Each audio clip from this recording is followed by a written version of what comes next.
Hey there, Stampers. It's Jen Pitta with By the Shore Stamping. Welcome into another episode of Teach Me Tuesday. Today I wanted to highlight a couple of the new Sale-A-Bration items that were released last week. So beginning on Friday, February 16th, we had some new items that are now available with a qualifying purchase.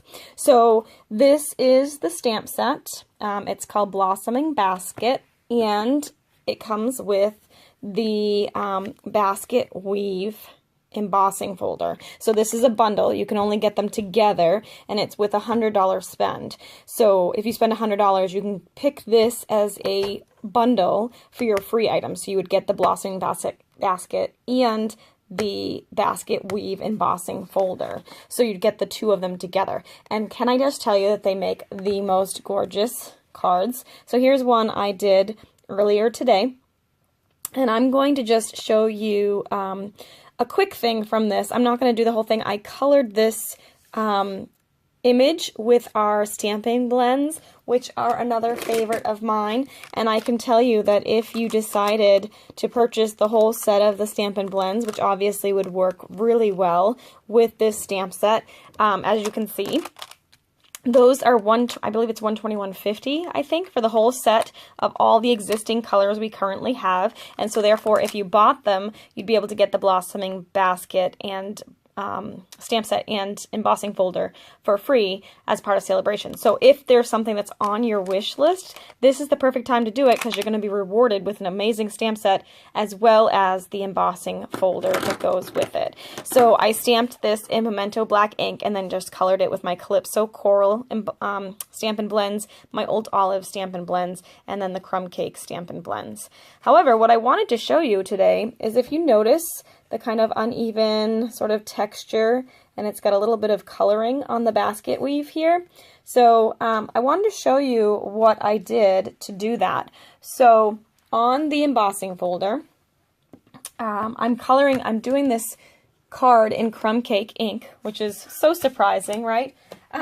So I have Crumb Cake cardstock, and so I'm going to grab my Crumb Cake ink, and on the side of the embossing folder that has the Sizzix and Stampin' Up! Label, we're going to actually ink that up. And you can see I've got a little bit still there from before, which is fine. It will wash off with just a little warm water and some soap. And I'm just going to go ahead and use my sponge brayer. And I just re-inked this. You do want to make sure your ink pad rather, is really well inked, because you want to be able to transfer that ink to this folder. So I'm just going to go ahead and I am going to brayer that ink right onto my embossing folder. And you can do this with any of your embossing folders. I just think it looks really, really cool with this particular one, because it really gives it sort of a basket vibe. Because if you have ever looked closely at a basket, it does kind of have different tones of the same color in it. So it makes this look really authentic and real. So I'm going to go ahead, now that I have that in, I'm going to take a piece of cardstock and I'm going to put that inside my folder. Now, just a tip for you, because this embossing folder is one of the 3D dynamic embossing folders. So when you run it through your machine, it's going to shrink that cardstock quite a bit. So I've cut this piece to 4 by 5 1/4, but on this actual piece, it's actually just, it's a little bit smaller than that. It's just over 3 3/4 by just over 5 when I trimmed it down, because what happens is it shrinks and it doesn't shrink evenly. So I cut it to 4 by 5 1/4, and then I can trim it down to a little bit smaller, so that it will fit a nice even panel. Otherwise it was a little bit shorter here and still the 4 inches here. So it just shrinks a little bit when you put it through the Big Shot. So now I have my Big Shot, and I have the new Big Shot platform, which Stampin' Up! Came out with, I don't know, I guess it was last year? Maybe the year before. Time runs all together.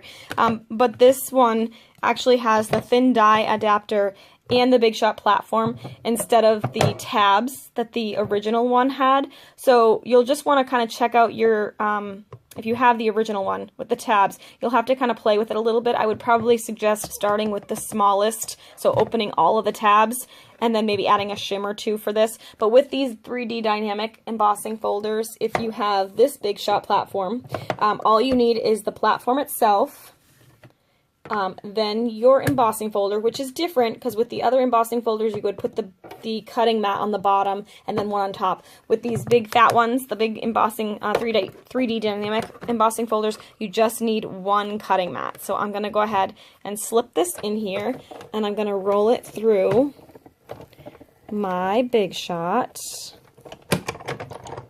Okay. And now I will do the reveal for you. Let me just get this Big Shot out of the way, and we can show you this. So now you have this really fun texture. So see how like some parts are light and some parts are dark? So it kind of gives you sort of the basket look. And if you look at the original, like one without that, you can really see the difference that adds to the card. And of course, you could kind of change up the way you ink the folder and maybe put more on one side or less, or just use a less heavy hand and it would be more light and generic. You can see it was a little bit lighter on this one.